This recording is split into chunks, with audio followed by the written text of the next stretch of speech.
cried the sparrow.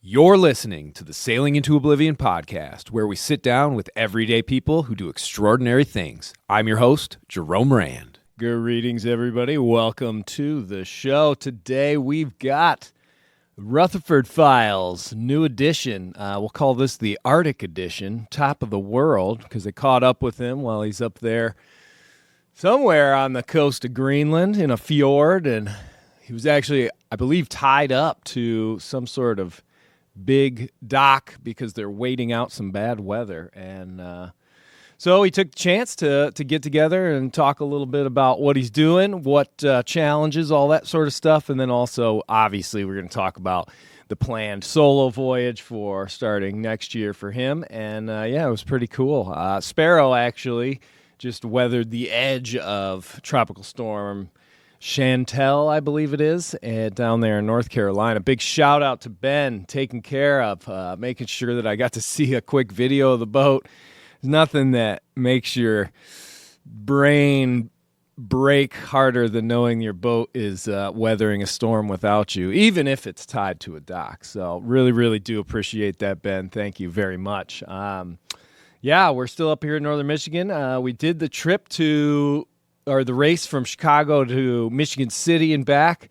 We got to do some spinnaker sailing. It was an absolute blast, and we're really trained up now, I think, for the big event coming up in just about a week's time, and that'll be going from Chicago all the way up to that little tiny Mackinac Island up there, actually closer to where I live. It's kind of funny. I'll be flying to a destination and sailing almost all the way home. But then it's off to North Carolina and setting sail, going up hopefully to the Sandy Hook and Atlantic Highlands area to possibly pick up Justin and sail underneath the bridge into New York City and then continue on the way up to Cape Cod. So should be pretty cool.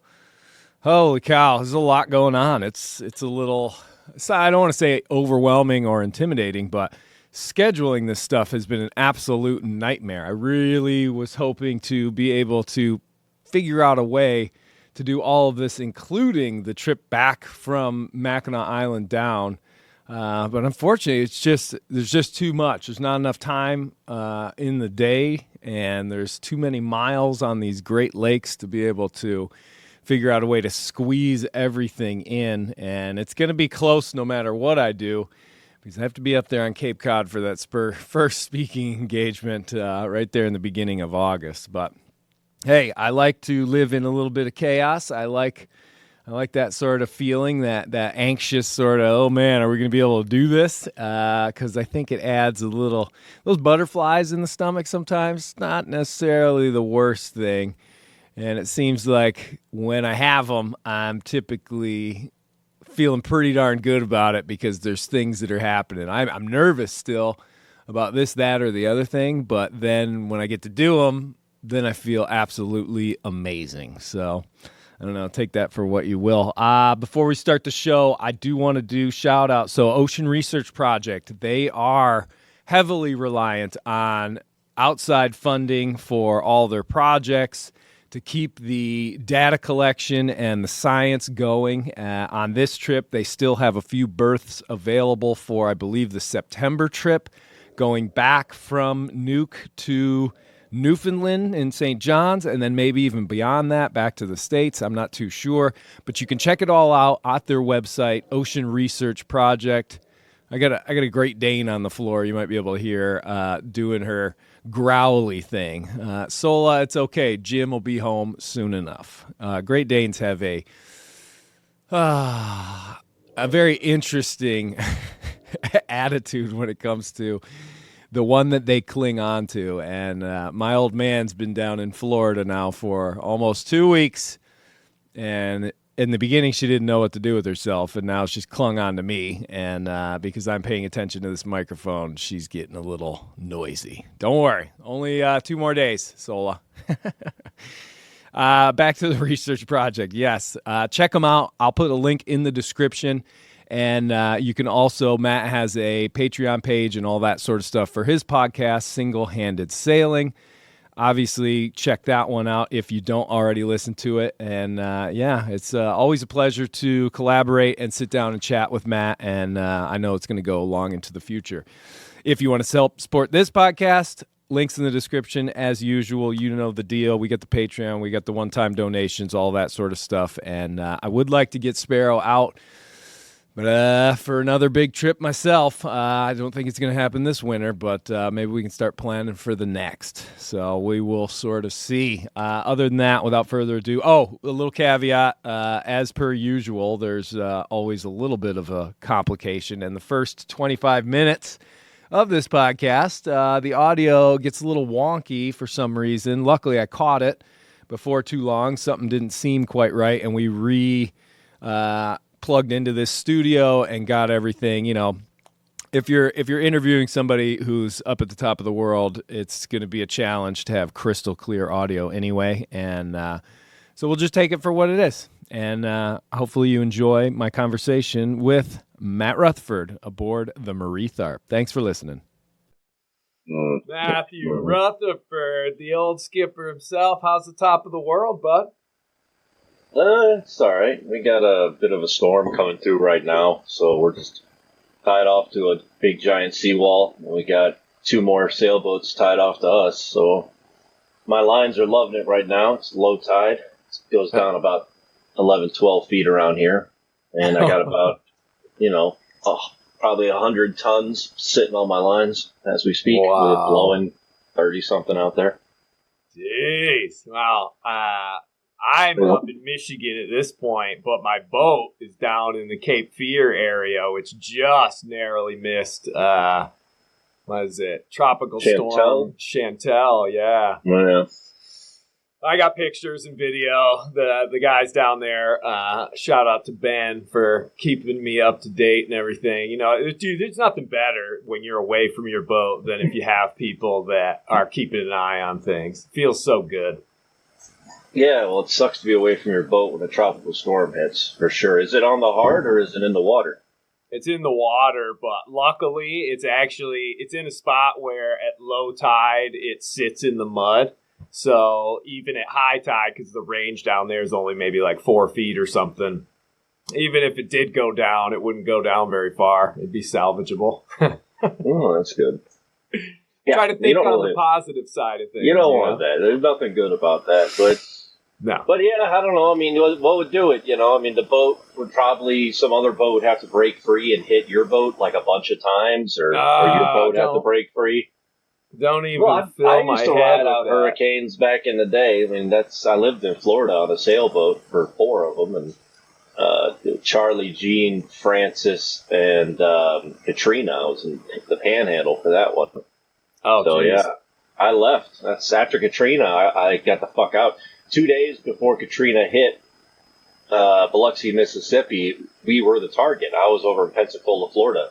I had just bought my 323 Pearson 48 hours before that. I just bought the damn thing at cash. And the cone moved over right on top of us, and I'm like, oh shit. And of course, I had no insurance. Yeah. And I'm just looking at this thing. Yeah, I'm about to lose this boat I bought, and I rode it out. But luckily, like I said, it moved further away. We did get a lot of wind, and the docks went underwater and all that kind of shit. But all the power got knocked out, and some boats broke free and drifted around. But it was nothing like Biloxi. I mean, that was they got totally slammed by it and obliterated. But yeah, I kind of went to Maryland after that one. Got the hell out of hurricane land. But Cape Fear doesn't get it very often, right? I mean, it's been a long time since I got like a direct hit there, hasn't it? I think so. But I can't remember. They were telling me what was the last one. But yeah, I mean, I'm trying to get the boat back up to Maine for the peak of the hurricane season this year, because I've been kind of rolling the dice, keeping it in the Carolinas and all that. And I know they don't get hit that much, but I feel like it could happen, and it'd be nice to get back up there, way up north again. So it's a beautiful place to sail around if you go get a little bit of time. I know you're a busy man now with all your talky, speaky engagements, but you know. I'm trying to pass on the love. You know, you get up there to the old Hoover Sailing Club up in Wisconsin, up in Madison, man. You'll enjoy that crowd, dude. That's some great people up there. Well, I look forward to it. It'll be nice. Yeah, it'll be nice. I haven't done the talk like that in a while anyway, so yeah, it'll be good. I gotta probably, I don't know, at some point get more back into the speaking circuit. I used to do a lot of talks all over the country and some internationally, and it's just a combination. It's not really burnout. Maybe it is burnout. I don't know.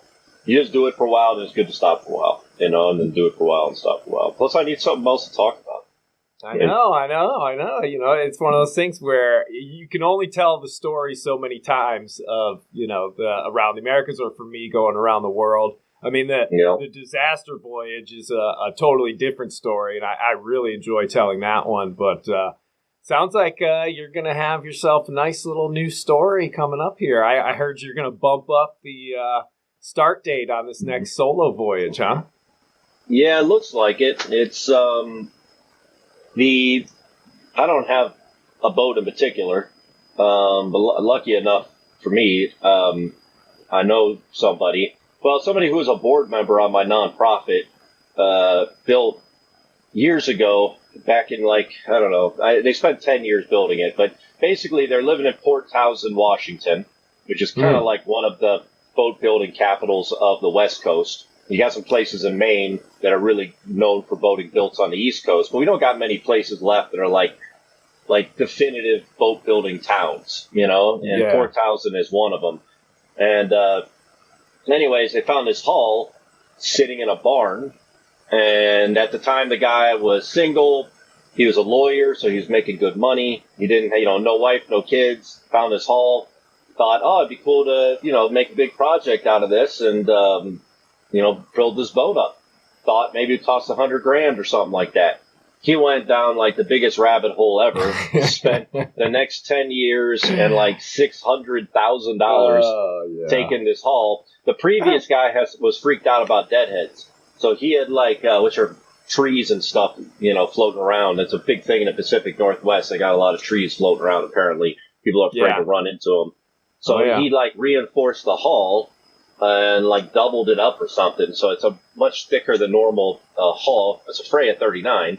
And then this guy put, like I said, 10 years and $600,000 turning that hull into one of the nicest,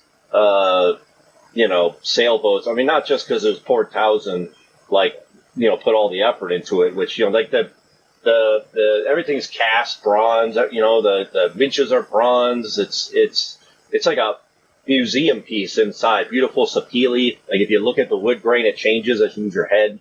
It's just a gorgeous, it's a gorgeous boat. But it's built like a brick shithouse. It's about a 30,000 pound, 39 footer.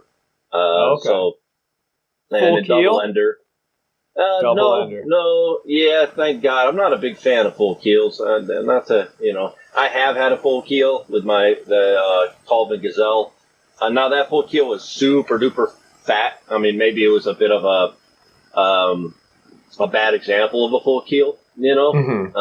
But yeah, I was not a big fan of it. Just was slow, and it takes a lot of skill to be able to get a full keel to really sail well. Not everybody can do it. It's fine. Oh yeah, sure. Well, it's understandable. And it's a fiberglass. It takes a lot of patience, maybe, but there's definitely ups and downs to the situation. But no, this one is a big cutout 4-foot, but it has that more traditional. It was a 1960s design, the Freya. The sort of the claim to frame for the Freya 39 is that it was the first boat to win the Sydney Hobart race 3 times in a row, and it was the only boat to win it. So yeah, basically this Norwegian family moved to Australia, and they're a boat building family. They built this boat, the first Freya, for the race for the Sydney Hobart.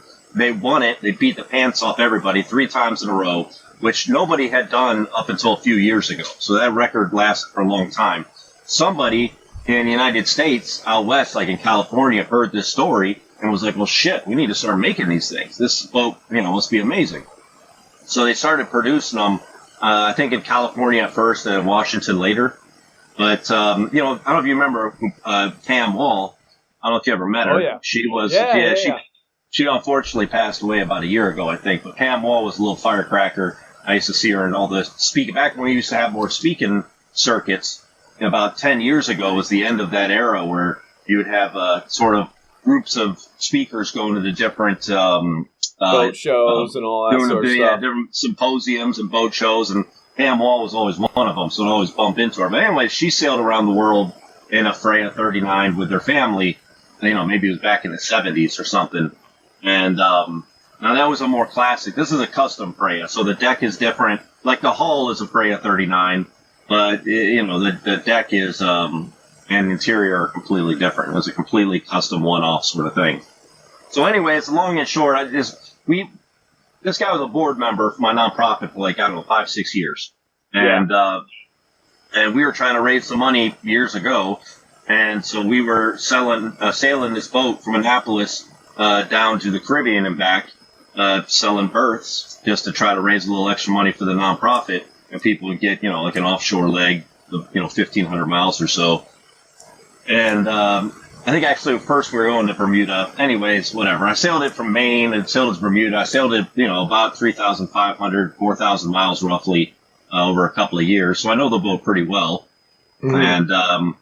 And so this guy sold it to somebody else, and the guy who owns it now, he has he's got a new kid that's, 3 months old, and he's got several other kids, and he wants to see the boat, have a legacy, essentially. Wants the boat to do some badass blue water stuff, but right now he's too busy because he has a bunch of young kids, and so yeah, it was sort of an interesting situation where, I'm looking for a boat to do some badass sailing on. This is a boat that I've sailed on before, so I know the boat well. It was built in one of the best places you can get a boat built, Port Townsend, by people who are some of the best of the best. It's an ideal. It's a double-ended, a heavy double-ender, essentially. Yeah. It's different than the Creelock, or it's more of a Creelock style, I would say, than a Bob Perry style, where, if the Creelock is a little narrower on the ass end, Perry tend to make more bulbous, big booty double enders. Essentially, if you look at the Valiants or the Bobbas and all that. Yeah, or West Sail. What's the difference with the West Sail? Because that was a Perry design. I think so. I think. What do you mean you think so? I thought Bob Perry cut his teeth on the West Sail. I thought that was the first one that he was involved in, because there was a thing between him and Chuck Payne. Chuck Payne made the Sarah 32. Which was also a double-ended 32 in competition to Perry's West Sail 32. Mr. West Sail 32, I'm glad I can teach you a little bit about your boat over here. Well, hey, I just sail the thing, I don't I don't worry too much about all the stuff. The history of the design. But anyways, I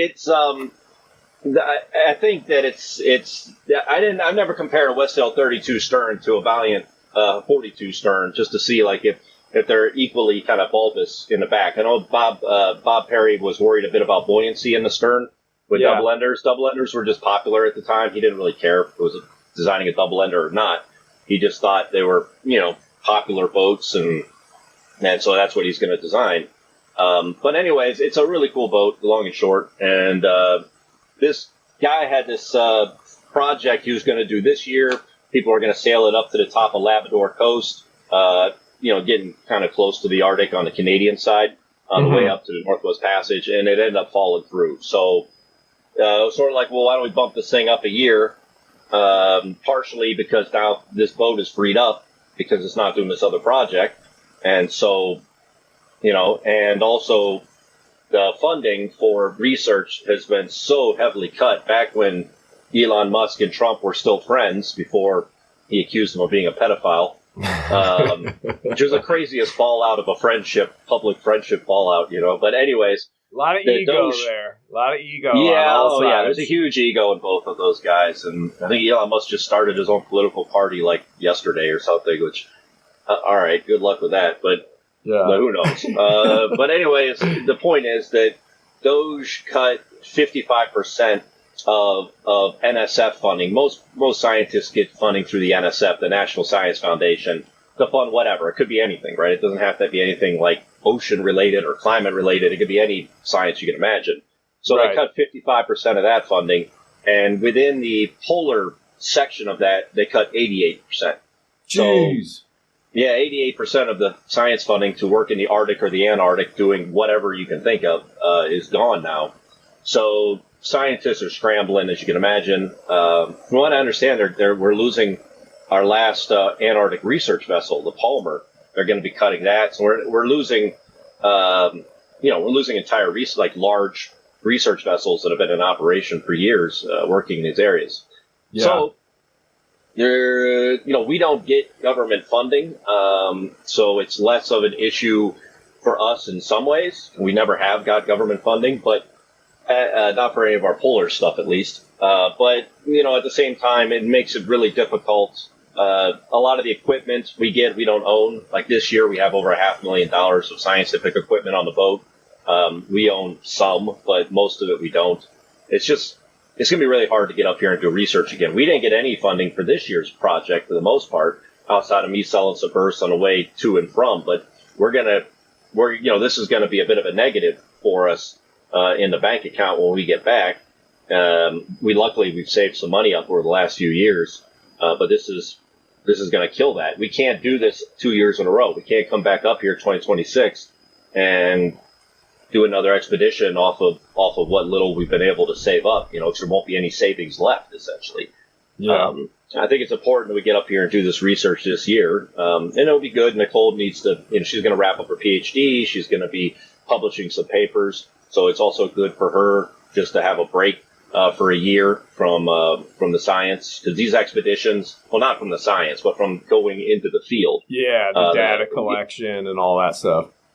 There's a huge amount of behind-the-scenes work that nobody really sees that she has to do in order to make one of these expeditions happen. Like, you might think about, especially us being involved in sailing, you got to get a boat ready for a 5-month Arctic expedition. Okay, that's a lot of work, a couple of months here in the boat yard, hauling out, bottom jobs, checking this, doing that.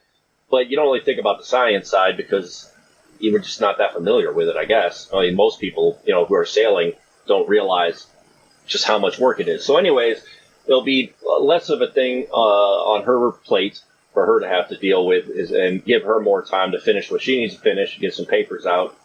And we can try to put together a 2027. I mean, probably I'll get back from that trip 2026 and I'll be sailing off to the Arctic a couple weeks later or something like that.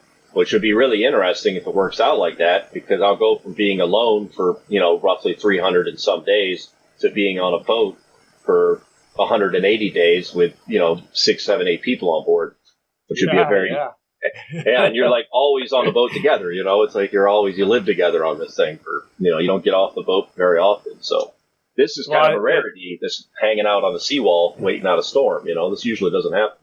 Yeah. I mean, and that, thinking about that, like going from a huge solo trip to then turning around and hopping back on the Marie Tharp and going out with a whole bunch of people, God, that'd be a challenge, I think, mentally because, you can look forward to that break from the ocean and being alone and isolated and all that.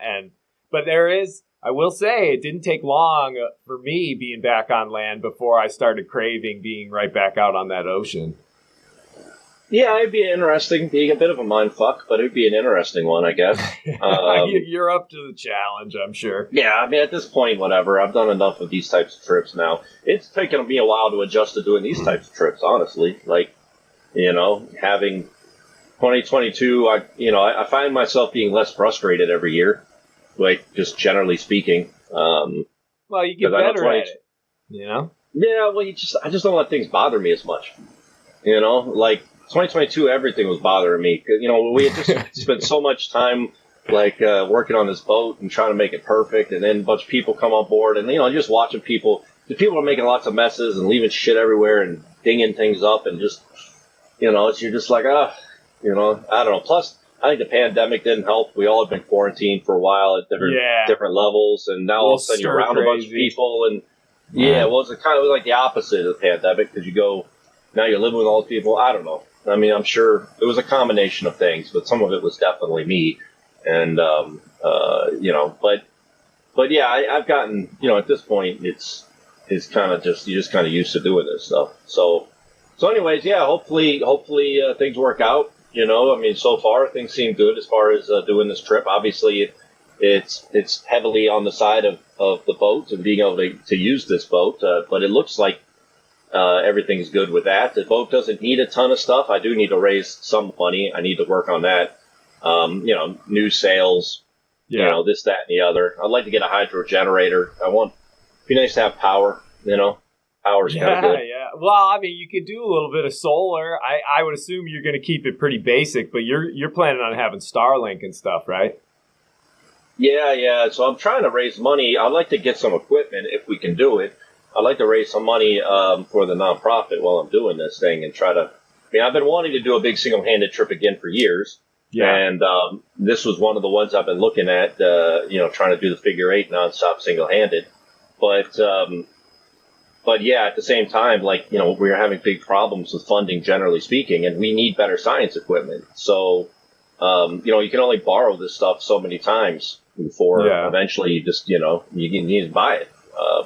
So it would be good if we could get an ADCP that could see down 600 meters, a 75 kilohertz ADCP.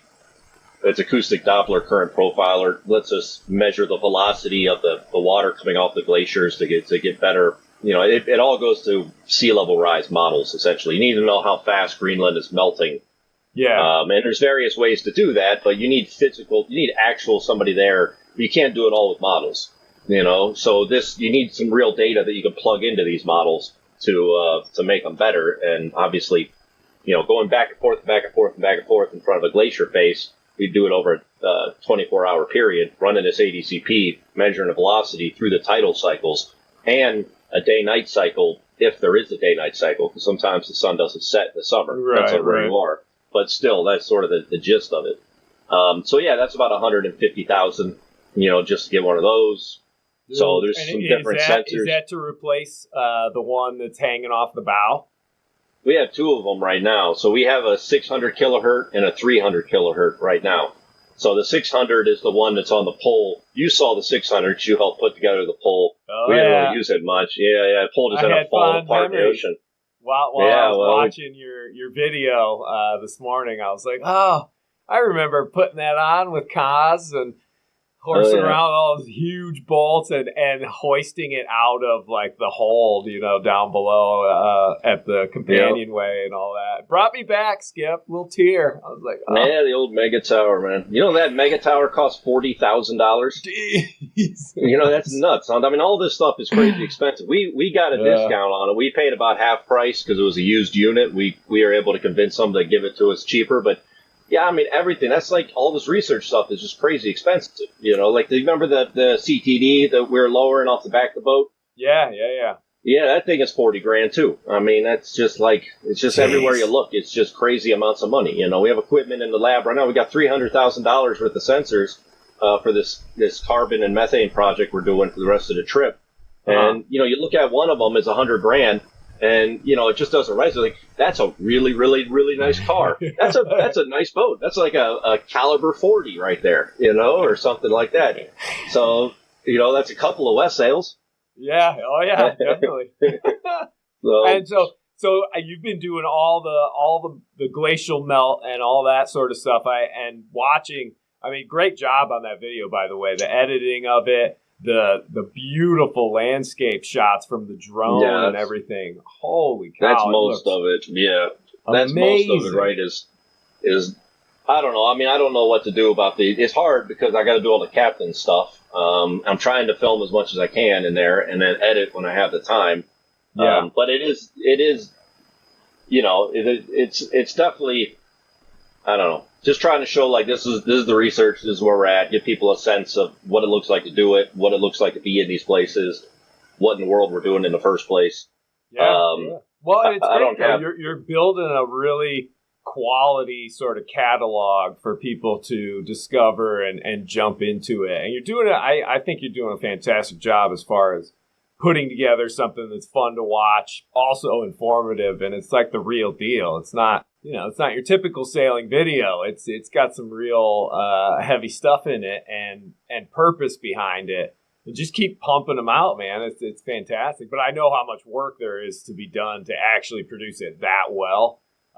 It's a lot different when you're just, you know, plugging a few videos together on your iPhone and setting it out there. There's a million clips in there. You don't realize it, but if you look at the Adobe Premiere Pro like timeline, it's like 10 million little clips. So I don't think any one video is more than a few seconds, like 3, 4, 5 seconds, because people get bored. People have short. Once in a while, you can show a clip for like 7, 8 seconds, but most of the time, it's like you show a clip long enough for people to see what it is, and get an idea, and move on to the next, and But I'll have to do something different. So I'm gonna. The idea of Starlink, and there's mixed feelings, obviously, of having Starlink or these types of communications on these long single-handed voyages. I mean, part of me would love just to completely unplug from everything. I would still like to get weather forecasts, ideally, but still just unplug from communications, like going around the Americas. 2011, I did that trip, and the technology was very basic. Yeah, and you're still working with. I had a Motorola 9505A Iridium phone. It was so old school, you practically had to wind it up in the back to charge it. And so I mean, I had the second predict wind system ever created. I had number 2, and which worked out pretty well, but it was super basic and it was very different than today. I mean, it was just if you go to Predict Wind, if you ever use their stuff, there's like a wind page that's just text of a text format and that's what it was. It was just this text readout, which is all you really need, So anyways. Hold on 1 second, Matt. I'm sorry about this, dude. Something's going wrong with it's switched over. Well, now you just muted yourself or something. Here. Hold on. We're going to pause. I basically just started seeing it, show that my mic was picking something up, and it just kept going and going, and I was like, that's not right, because I know we had issues the last time we were trying to do this. I want to make sure it's we good. did an entire freaking podcast that just nobody ever heard. It just became a conversation between the two of us. Trust me, I had one with my buddy Dobbs, and it was a good one, really good, just like 2 months ago. And I'm up here cleaning out all these files, because you know how the podcast files like build up, and you just all of a sudden you're looking at like 80 of them, and I'm going in erasing them. I even wrote down and marked which one it was, and I accidentally deleted it, and I felt so bad because people are giving up their time to sit and have this chat, and they just gotta do it like me, man. Just talk to yourself alone in a room somewhere, and then it's whatever. I do. I try to rotate back and forth, because I'm usually putting out 2 shows a week, and so I'll do one solo and then one with somebody. And 2 a week, yeah. Well, I'm trying to get them out once a week these days, but it might go 10 days or something. It just depends. But to get back to the circumnavigation thing, I would like to do a podcast once a week from that situation. I think that would be good. I used to do it like every Monday. I used to have it on like a schedule, the podcast, in the earlier years of doing this. So maybe I'll try to do something similar, and then I'm going to make some videos, sort of the same thing, probably once a week, I guess. And then people can sort of follow along on the trip. So, I think that's a bit of a unique situation. I mean, it's obviously before Starlink, that would have been impossible, but people can sort of follow along as the trip goes along, and whatever happens. I mean, I don't plan on making it any more dramatic than it needs to be, but shit's going to happen, trying to get through the Northwest Passage, nonstop single-handed, or Baffin Bay with all the icebergs, or the Bering Sea with all the storms, or Cape Horn, the Southern Ocean, the fucking equator, burning your balls off, freaking, watching your mind melt in the agony of the heat, tropical. Yeah, maybe, that might happen. I don't know. So, I think it is, like, honestly, that the only big thing that tempts me one day to grab Starlink would be to be able to upload the podcast while I'm out there, just because I record, oh man, almost every day, if not every other day, when I go out to sea, because it's kind of just gives me this microphone turns into almost somebody on board that I can talk to and not feel like I'm a total crazy person, and to be able to share that with people, I think is pretty neat. Yeah, well, I don't know if it's crazy or not, honestly. I don't know if it's crazier to be speaking into a microphone thinking you're talking to somebody when no one's there, or just being out there and not talking. I mean, I deal with the same shit for years. I talk in a microphone with no one there all the time. I know, But that last podcast was hilarious when you're sitting there and you're like, this dude just walked by and he's giving me like the weird stare, and I think you had to move or something. Was that in Nuke? Yeah, I was in Nuke. I was trying to find somewhere to do a podcast at, and I couldn't. It's the big city. There's only about 18,000 people, 19,000 people here, but still I couldn't find anywhere. So eventually I just gave up and sat somewhere, and people would walk by and cars would go by, and it's awkward. Weird. You see it feels funny to do that. You're sitting there and you're trying not to break stride. You know what I'm saying? Like, I'm trying not to break stride, stay in whatever it is I'm talking about while someone's walking like 15 feet away, staring at me like, what the fuck? Some dude sitting on a rock talking to himself into a microphone with big old headphones on too. I got big old headphones on. I got this mic in front of me, just ignoring him. So yeah, I don't blame people for looking at me like, what the fuck is this? It makes total sense. Especially in a place like that. You see that in New York City, it's no big deal. There's plenty of people doing weird stuff, but you get off to these far-flung places. So I just think I'm a weird foreigner of some sort, which is fine. I mean, whatever.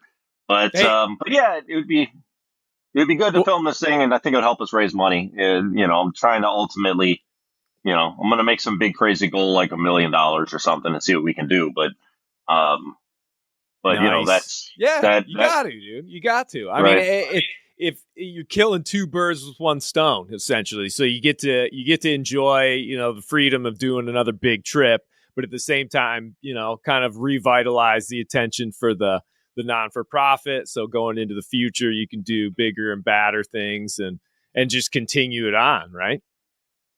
Yeah. Well, we hopefully if it works out, with needing sort of the year to wrap up some of the science with Nicole, combined with trying to put together a 2027 expedition that has more funding involved in it, it's going to take a while. With the current sort of climate funding and all the rest, it's going to take a while to put something together with actual funding to support it. So yeah, I mean, I have a year. This would be a good time to do the big single-handed trip. You don't normally get like a year you can just go off and disappear. So I think the timing wise, I think this would be, I think the timing would be good to do it now. So yeah, and hopefully it works out. But I've got to switch gears a little bit myself and get into like, a bit of funding and sponsorship for this trip. I mean, the boat is a great boat and it's in great shape. It hasn't been used terribly, it hasn't been used that much in some way. It's a 2012, is when it was commissioned. But I mean, I probably sailed it half the miles it's been sailed, just going back and forth. So it's got a wind vane, it's got a hydrovane. I like monitors and hydrovanes both. They serve the same purpose in different ways, servo pendulum versus auxiliary rudder. Yeah. I like the hydrovane. I mean, it definitely seems to work. I've been on one West Sail that has it, and we never got to get into any like heavy weather per se. But the only thing I question about it is how it would do like running before a gale when you're surfing and all that. Because I mean, and I'm only speaking from the West Sail side because we got a barn door for a rudder. That's why I like the Aries, because we're using, the boat's rudder instead of the hydrovanes. But from what I could see, man, that thing does a phenomenal job of keeping the boat on track. And it's built so tough and minimal moving parts. That's what I always look for in something that's going to be moving 24 hours a day, 7 days a week, that it's not too complicated, Yeah. Have you heard of Blondie Hassler? Yeah. Oh, yeah. Yeah. So he invented the first ever servo pendulum wind vane for that boat Jester, which was that 25-footer with the chunk rig. Yeah. So I've only seen it twice in my life, and this was years ago when I first. I haven't seen a Hassler wind vane in forever, but there are still a few of them around. And then Aries was based off of that, and then Monitor was based off of the Aries, essentially. So in my opinion, the Monitor and Aries are similar in many ways. They're different in some big ways too. But one nice thing about the Monitor is it's stainless steel, where the Aries was aluminum. So you don't get that white powdery stuff. Old Aries wind vanes usually don't work very well because they're just kind of all gunked up with all the sort of white powdery stuff that builds up on aluminum over time. Yeah. You can clean them up. You get a lot of pitting going on. I mean, I had one where right over the Saba Bank in between St. Martin and the BVI, I was headed back middle of the night. One of the struts sheared off and the whole Aries rotated 90 degrees. I was down below sleeping, and suddenly the sails are luffing. I come up, and the wind vane is gone. I'm like, oh my God! I finally saw that it was still connected, but I had no idea the amount of corrosion that was going on inside of that thing. And it was an old one. I obviously got a new one for the big trip, but yeah, and aluminum can be that way. Aluminum hulls. I just actually did a Patreon podcast yesterday talking a little bit about aluminum, the danger of an aluminum boat. I'm not saying it's a bad thing. I like aluminum boats, but you can get decay in a different way than steel. You get pinholes and stuff in an old aluminum hull that you're not going to see very easily. But yeah, so whatever. I mean, I have sailed. I was in a gale in this boat going down. Sailing from Chesapeake to Bermuda. So no, it wasn't like a huge gale. It was blowing probably 33, 34. It was like barely right a gale, on the cusp. Right on and it was probably gusting a little higher than that, but it kicked up a sea state that was in the higher, mid-teens with higher teens occasionally. It was enough to see it had the hydrovane then. It seemed to steer fine. I know that a lot of people, from what I understand, and I'm only follow this so much, but I don't think that people have been using the monitors as much in the GGR and the last ones are, because there's not many races where people use wind vanes, generally speaking, to be able to compare it off of. I know that there was some issue with they have a breakaway tube where the little rudder is, which, just works to steer the boat. But that breakaway tube had broken away. I know they made a stronger version of that. I know Randall Reeves had an issue with that too at one point with his 40-foot steel boat, because it's a heavy boat. You're flying down big waves. The amount of load that was put on that would shear that tube. So they actually made a heavier tube for Randall and for this issue. I never had that problem on the Alta Vega because the Alta Vega was not one heavy enough boat. It was a 5,000 pound boat. It just wasn't heavy enough to do anything like that. Yeah. But yeah, I mean, I found that the hydrovane steers a boat with a rudder and appendage hanging off the back of the boat, and your boat is always going to steer better with using the ship's rudder. So using an Aries, using a monitor, using something that's a servo pendulum wind vane, it's always going to work better. But the auxiliary rudder style of the hydrovane, you have to give it a little more like wheel essentially, or like tiller, I guess in your case. But you have to use the ship's rudder a little bit to a little more often to fight weather helm, because the boats are always trying to round up. So you get a gust, and the boat wants to round up into the wind, which is kind of help it along, a little bit. Yeah, which is a real pain in the ass for anybody sailing on a wind vane, regardless of what it is. When you get those wind conditions, they'll go like 10 knots, 20 knots, 10 knots, 20 knots. Yeah, because then your boat rounds up, it falls off, it rounds up, it falls off, because the boat doesn't know, the wind vane doesn't know what the fuck to do. Yeah, when all the different wind speed pressures on the sails, and what are you gonna do? Reef and unreef. So you just, those are annoying days when you get that. But anyways, that's the only thing I've noticed with the, I've sailed one, maybe, I don't know how many miles I've sailed one, 10, 15,000 miles in the past, because I've done deliveries with them too. Yeah. So I have some experience with them, and it'll work. I want to rebuild it into the best. They have a very simple gear inside of them. It's like a metal, like these metal pieces that come. The center of it is very simple. There's not much to fail. But it's still good. That's one of the most redeeming factors, I think, of that design is that, I mean, even compared to the Aries, there's less little blocks and pulleys and lines and things that are going to chafe through and all that sort of stuff. And yeah, dude, I mean, especially if it's an extended voyage, multi-month kind of trip, I mean, that's what you're really looking for, is just less wear and tear, less replacement parts needed, all that sort of stuff. Right. So yeah, that should be good. Obviously, like I said, mixed feelings about Starlink out there, but I don't, whatever. Just use it to throw some stuff out there. Yeah, it's worth it. It's worth it, especially because you got that goal of trying to raise more funds and get more eyes on it. It's kind of like a necessary evil. And the nice part is if you don't want to use it for a month or whatever, you just shut it off, throw it in some little compartment, and forget about it for a while. Yeah, I'll try to have once I get going, I'll get kind of anal on consistency. I'll be like, if I'm going to try to make a video every week, then I'm going to really try to do that, and not break from that sort of strategy. Yeah.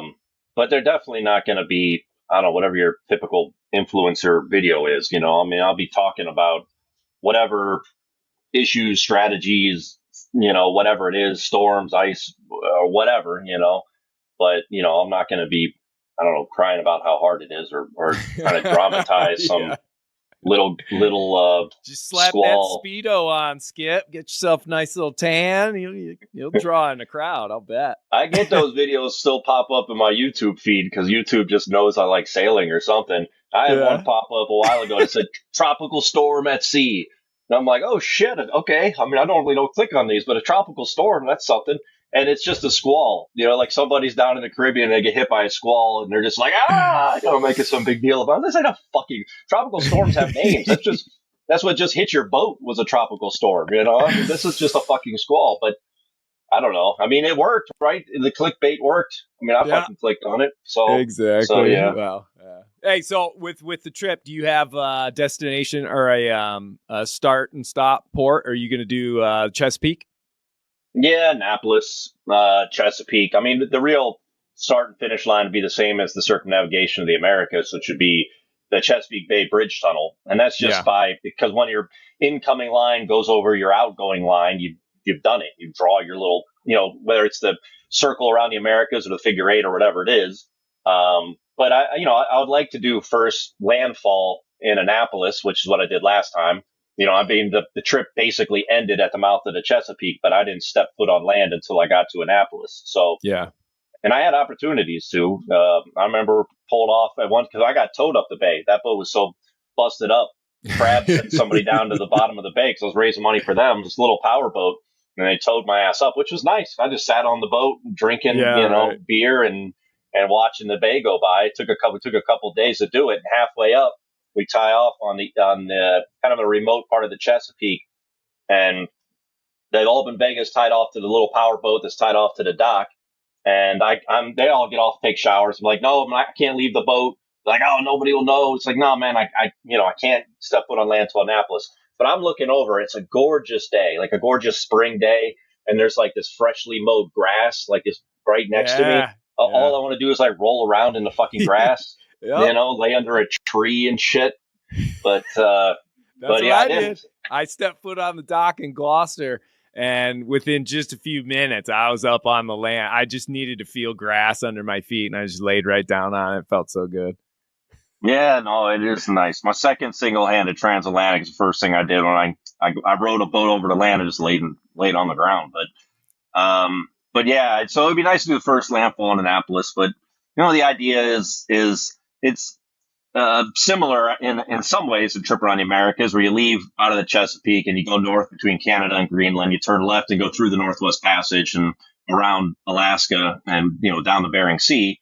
And I think you want to get that over with first, ideally. If you want to do it nonstop, oh yeah, and Randall Reeves did the Southern Ocean part first, and then did that part last, which is fine with what he wanted to do.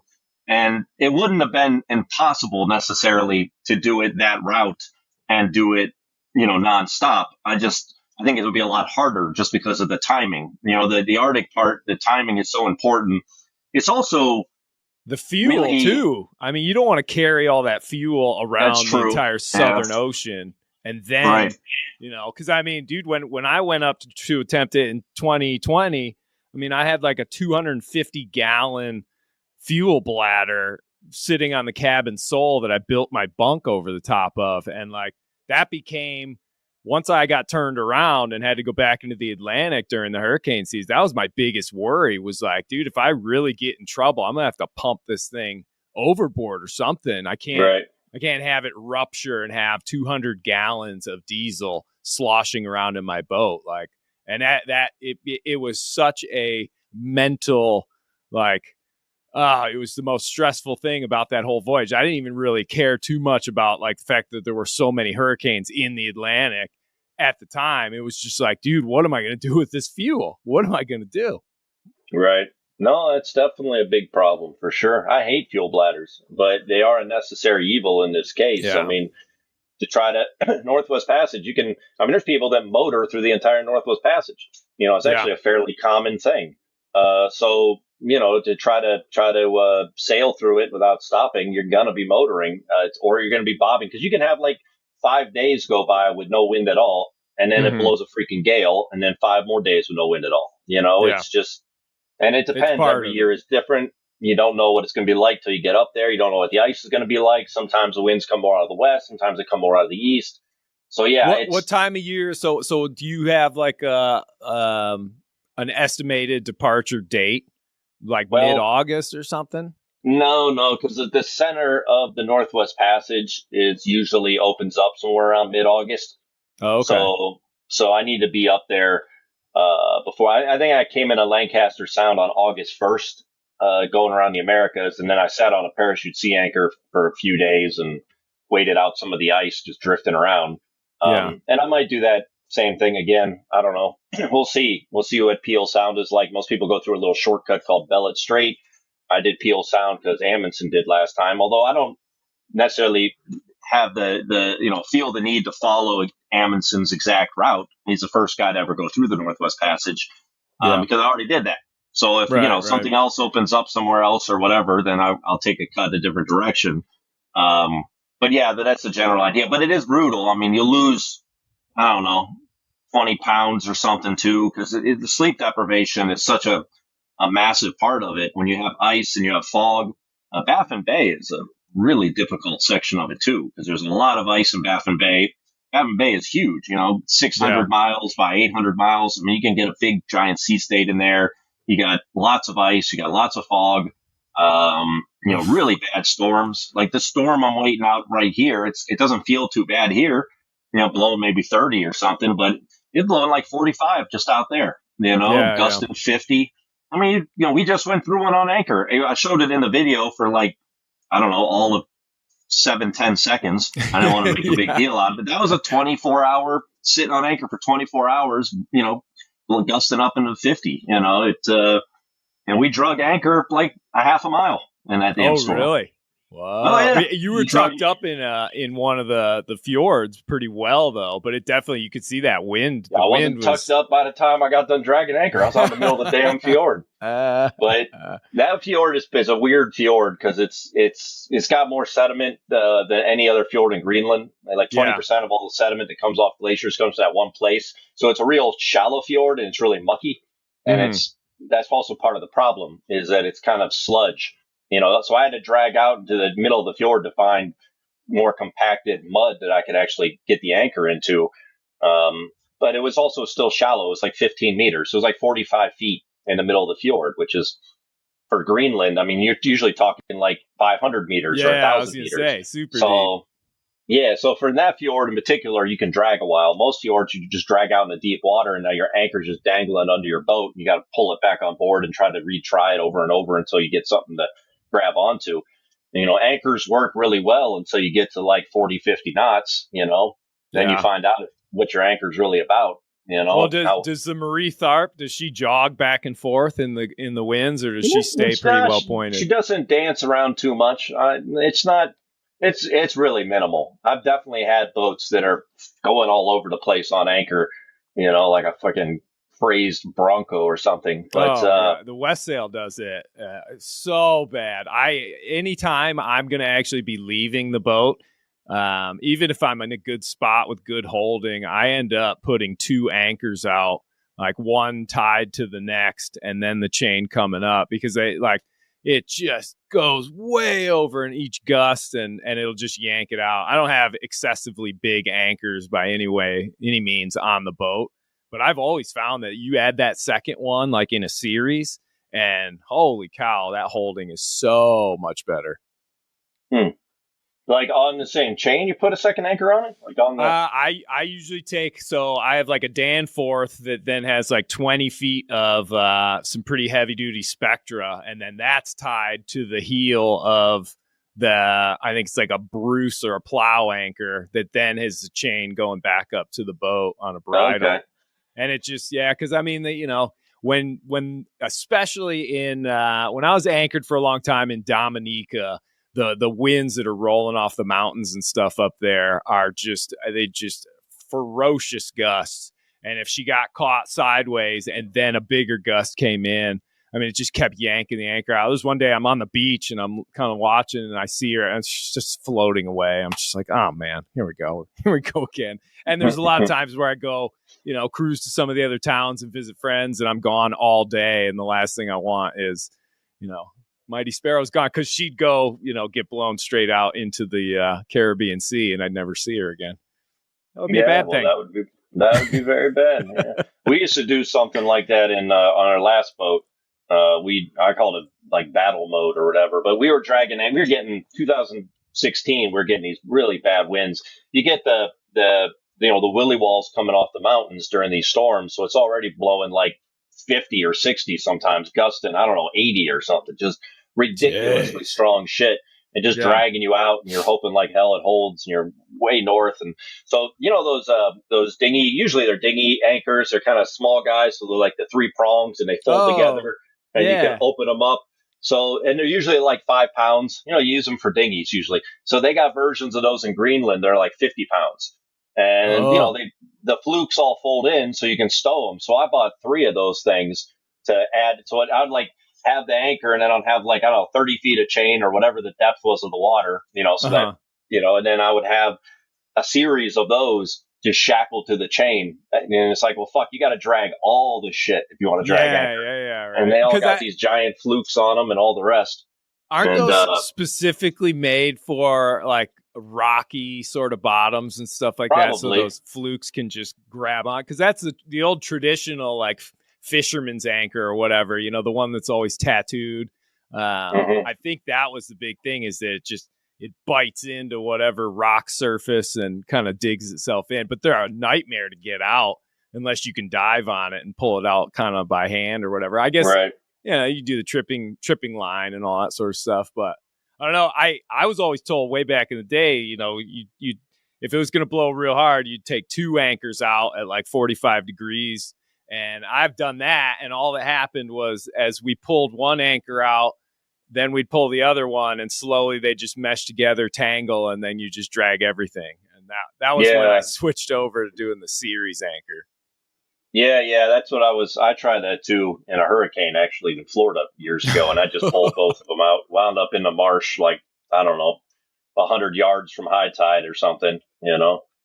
But yeah, I think you're better off doing the single anchor situation. And I don't do that anymore. Hopefully, with on this boat. Yeah, your screen was getting. Was I? Did you hear anything I just said? No, I didn't. I missed that one. Sorry. We've got thunderstorms and stuff kind of rolling around up here. Oh yeah, sure you do. Sure, is that what that is? Hey. And I'm on Starlink actually up here. So. Oh yeah. Okay. So sorry. Well, anyways, whatever. It's sort of irrelevant. So, but we got to leave here after the storm in a couple days, and once all this shit passes, and continue north. We did our ADCP project. We'll try to do some of that. You know, we took the one off the pole, the 600 kilohertz. Yeah. That one only sees down about 90 meters. The 300 kilohertz, which is actually mounted to the hull, which has some ice protection. I saw those big old metal fins in front of it. That's cool. Yeah, exactly. Yeah, usually we had a multi-beam sonar there, but we took that off and put that there instead. So that sees down about 180 meters. So if we do find other glacier faces that are, 180 meters or less, then we'll do some transects. But as you get further north, those glaciers, they tend to have deeper water in front of them, where it gets to the point where the one I was talking about earlier that we would love to own, the 75 kilohertz, that sees down 600 meters. So once you're getting to 600 meters, now you're starting to really, get some some real depth out of it. And the reason we were using 2 of them is because the 600 kilohertz it has better resolution. So it doesn't see down as deep, but what it sees. So when you want to look at the sediment, also we're looking at sediment coming off the glaciers. You can see the sediment better with the 600 than the 300. Well, and can I ask, like, so the face of that glacier as it hits the sea, does the sea erode anything that's actually coming in contact with it a lot faster? So there's like almost like an ice cave underneath it, or because it's always moving and pushing forward, is it just like a big cliff of ice going deep into the water? It can be, yeah. You can have a tongue that extends out like a super, I don't know, healthy, normal glacier, right? That has a lot of action, makes a lot of calving, a lot of icebergs, would have a tongue that extends out some distance. But if you were to go underneath that ice tongue, you would eventually hit a giant thing of ice that would go down to the very bottom. That would be grounded sort of at a point. But it depends on where it's at in the process of retreating, because most of these glaciers are retreating. So a lot of them, the first thing you lose is that ice tongue, and then it slowly recedes back until it's on land, till it's no longer an ocean terminating glacier. Means that's where it calves off and makes icebergs, because it terminates at the ocean. Right. And you get land retreated glaciers. There's different phases and sort of the death of a glacier, so to speak. And so we were taking measurements at all these different types to kind of compare, so it's not just a data set of ocean terminating. Like, how does that compare to ones that are land retreated? And we even went into one that had no glacier. It was completely deglaciated fjord, and did some transects in there. They kind of have a data set that was completely different than the other one. So, you can compare all these different types of glaciers within different types of fjords. To get a better, well-rounded understanding. So, but we need a deeper ADCP ultimately if we want to do this on a wider scale.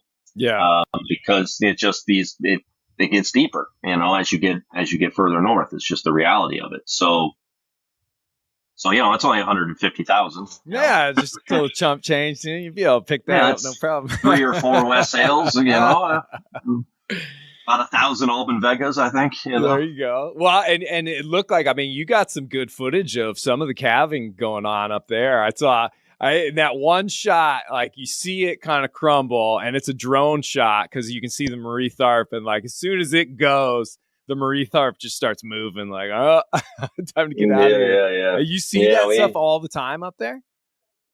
Yeah, that particular glacier, is a fairly active one. Although luckily, usually it's a lot more active. I showed this is what this fjord looked like in 2023. I showed a drone clip from a few years ago.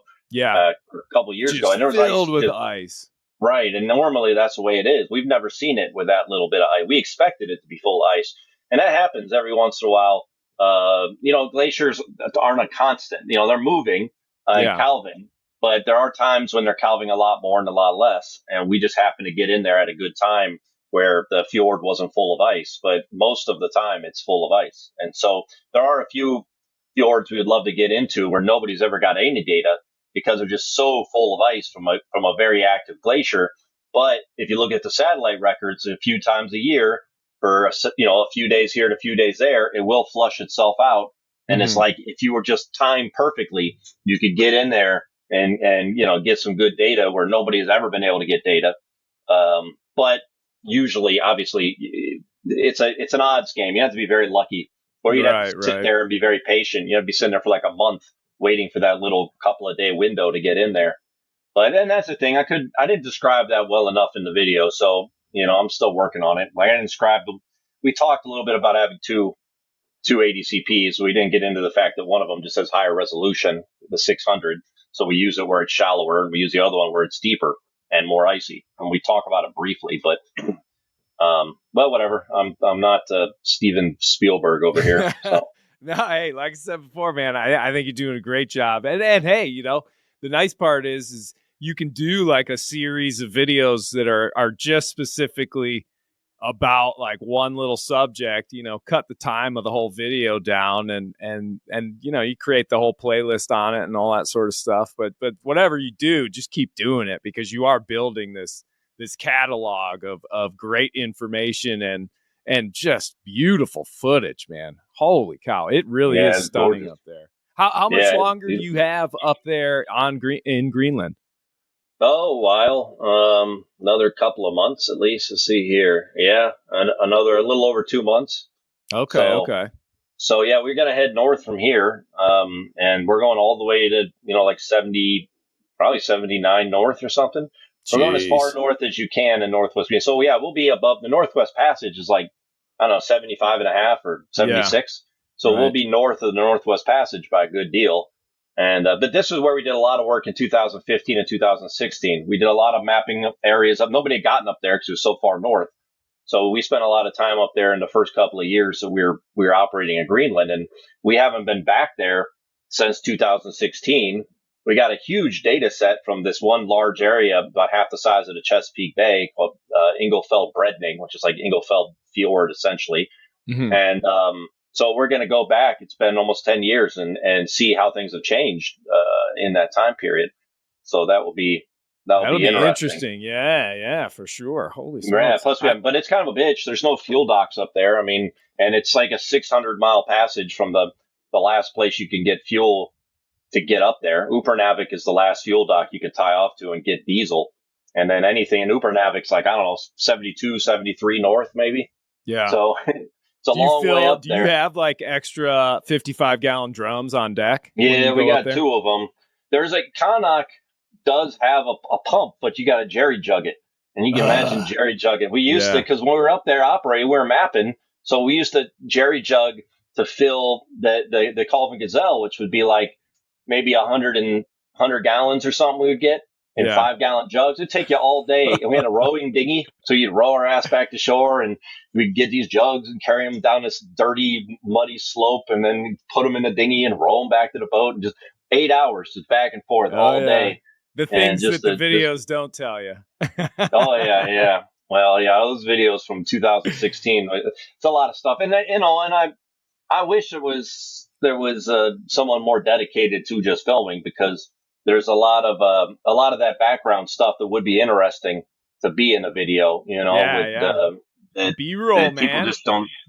Well, yeah, I mean, you can kind of show it in B-roll, but you can't really show like, the marathon of jerry jugging. So we'll get some fuel with jugs. We need to buy some jerry jugs, really, but we'll get some fuel with jugs. But, we're not going to do, I can hold 600 gallons. I'm not going to spend a freaking week going back and forth with jerry jugs. It's just, and also where the boat anchors, there's a ton of ice. It's like Iceberg Alley. They literally call it Iceberg Alley.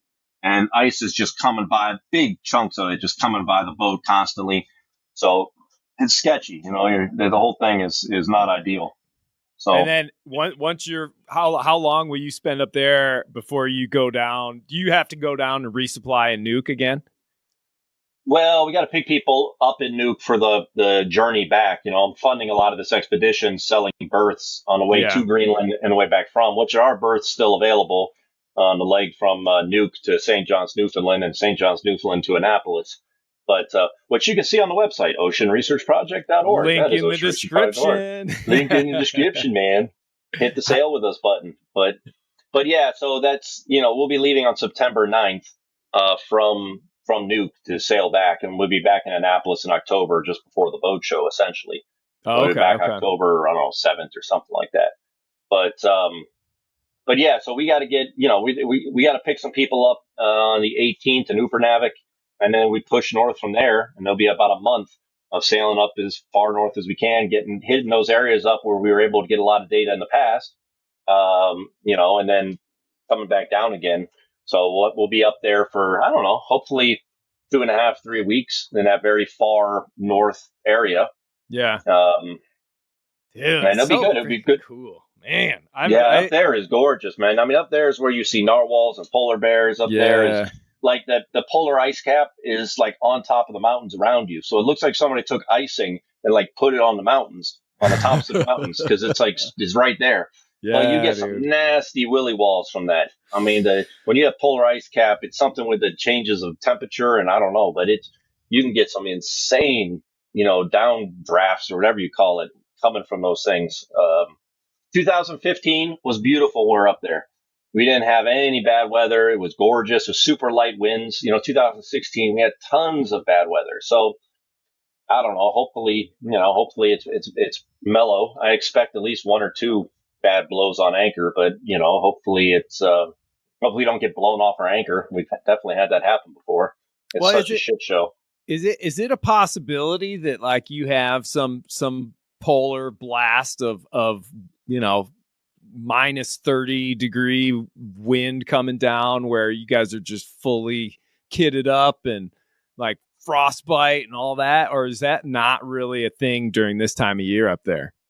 You could get some snow, but it's not really a thing. I mean, the snow melts quickly. Yeah. So generally speaking, it's going to be like probably 30, 40 degrees, probably like 35 to 45 degrees. It's unlikely it'll get. I mean, we've had on average, we've been, over the last couple of weeks, we've been seeing even before that around 40 is about what we've seen some days where it gets down to 34, especially in the fog, because the fog is so wet and so cold. Mm-hmm. So if you get a lot of fog, it's down to like 34, 35 degrees. But on average, yeah, it's in the low 40s. And then lately, the last several days, it's been like 50. It's starting to warm up around here. But as we get further north, mosquitoes are going to come out soon. Luckily, we haven't had a lot of mosquitoes because where we're working south of Nuke doing this ADCP stuff, I mean, you can get millions and millions of mosquitoes in the summer. Oof. Just terrible. You breathe in, you breathe in mosquitoes. It's horrible. So we've had that in the past. So luckily, actually, we were doing this project first while it's still a little colder, and being those closer to 40, the mosquitoes hadn't come out yet. So I think we saw one mosquito. So it will definitely become more of a problem as we go further north. But once you get north of Upernavik, you get too far north of the mosquitoes. So that far northwest section, they're not really up there. At least they haven't been when we were up there in the past because, it's just too far north. It's just too generally cold for them. So that sounds, I mean, outside of the mosquitoes, it sounds really comparable to being down at Cape Horn, by like March. I was down there April and it was definitely snowing, and it was always, I don't want to say it was always below freezing, but I don't think it rained on me at all. It was always snow or hail and all that sort of stuff. And that's interesting. I don't know. I guess I just would have thought when you're that far north, because I mean, Cape Horn's only 56 degrees south, but thinking 79 degrees north, man, you are really on the top of the planet. That's crazy. Yeah, you're way the hell up there. So you can definitely get below freezing temperatures, but I don't, we have a lot of insulation and a lot of heating systems, so we'll be perfectly warm inside the boat, and it won't be anything bad enough to build ice, like on the boat in a way that would be bad. And at some point, I need to talk to you a bit about, because the second rounding of Cape Horn doing the figure 8 is going to be later in the year. The first one's going to be probably in late December, roughly, but the second one would be however many months later. It's going to be getting to that point. April is pretty late in the game. I made it 3 days before my cutoff that I had said if I wasn't going to make it by the 10th of April, I was going to go north and go through the canal. And because I just figured, you're getting really late at that point, and the storms are just the frequency and everything. And I don't know, I just kind of went through by the skin of my teeth. So it was the good old days, I tell you. But we do a whole new podcast on what it's like to go around the entire Southern Ocean and the oddities that get thrown at you from different areas in that place, man. It's crazy down there. Yeah, well, maybe we could pull Jerome Rand or Randall Reeves into it, and that'd be cool, and have ourselves a little conversation here. Like I said, he's off sailing around the Americas. Is he right now? Yeah, he's stopping along the way, but he's circumnavigating the Americas on and off. He's going to take like 2 years to do it, but he's still plugging away. So. Man, I tell you, I love talking with all you guys. Like I was just messaging with John Kretschmer. He's in Tonga. Randall's doing that thing. I'm up here in Michigan, dude, in my basement. Yeah. So what's next for you? Are you besides doing talks? You see you gonna keep pushing this for a while, or you gonna try to get your boat, or are you gonna try to get a bigger boat, or? No, I mean, right now, Sparrow and I definitely have some plans and some ideas. In the short term, though, as soon as I finish doing the Chicago to Mackinac race, I'm going to head over to North Carolina, grab the boat, and we're sailing up to Cape Cod, do some speaking stuff up there, haul out in Maine, so I can do some bigger projects, pull the mast off, do a little full inspection of. I got to pull the chain plates off. You know, I haven't done that since I bought the boat, and you never know what's going on underneath stainless steel. You know, for 100,000 miles or whatever on it. But yeah, I don't know. I don't think this winter I'll be able to do anything. But I don't know. My game plan, if the next bigger trip is there for me, it'll be starting next fall of 2026. So. You know, who knows? Maybe you and I will cross paths out there on the big blue ocean. We can always race. You know, I'm up for. I make the offer. We can race around to do the figure eight. Yeah. The only trouble I have with that, honestly, is because I think I would actually go for that if I knew there was another boat that was going the same route as far as the Northwest Passage. I would be there. I'd be there ahead of you. Well, the ice would stop us, so it wouldn't matter. We get to a certain point. It doesn't matter if I'm a week ahead of you, because we get to the ice, and it's just like, all right, you catch up again. Yeah, but, therein lies the rub, though. I mean, my engine is running better than it ever has before, but at the same time, it's like a 40-year-old Perkins 4108, and it doesn't like cold weather, so it's kind of like, I feel like I would need a full different engine to go up there and actually do that. And again, that's where the cash comes in. But I will throw it out to the world that if some sponsorships came in and people wanted to see Rutherford and Rand out there try and do this figure eight, yeah, I'd probably get all on board. But until that point, I have to keep working. So it's just one of those things, catch 22, right? Yeah, well, yeah, I don't know if the buddy boat thing would make much of a difference up there, because you die so quick in that water. It's so cold, you're going to die in like 15 minutes of being in that water. Oh, it just gives me peace of mind, man, just to be like, okay, Rutherford's over there. I can ask him, I can send my drone over to his boat and drop off a little cocktail or something like that. Although that'd be assistance, so we can't do that. Yeah, can do assistance. Yep, got to do it. Got to go full bore.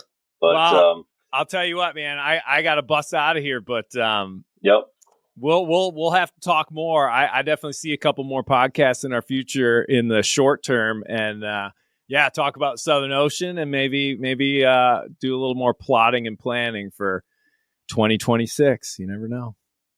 All right, man. Sounds good. Well, enjoy and be safe up there, and freaking thanks again for obviously coming on the show, and I'll send you all the audio and the files. Check out the stuff. website and the YouTube Ocean Research Project. We're slowly putting videos on there, and I'll keep putting a couple, 2-3 more out during this trip, just to keep showing people, what we're doing and what it looks like and so on. And donations are tax deductible. That's right. God knows we need them these days. Ocean Research Project, baby. Funding ain't getting any better, I'll tell you that one. So it's going to be a rough few years, I think, for a lot of scientists and a lot of research. But it is what it is. So, well, I must say though, you're on the right path, because you didn't swear very much. You kept things very clean on this podcast, and I thank you for that. Yeah. I was totally expecting you to just throw out so many expletives right there, and you did. Look, you are getting more mature. I really love that. Yeah, I'm tired. What can I say? Too tired to even swear. So. Well, thanks for coming on, Matt. Appreciate it, and do be safe up there and enjoy it. All right, man. Sounds good. Talk to you soon.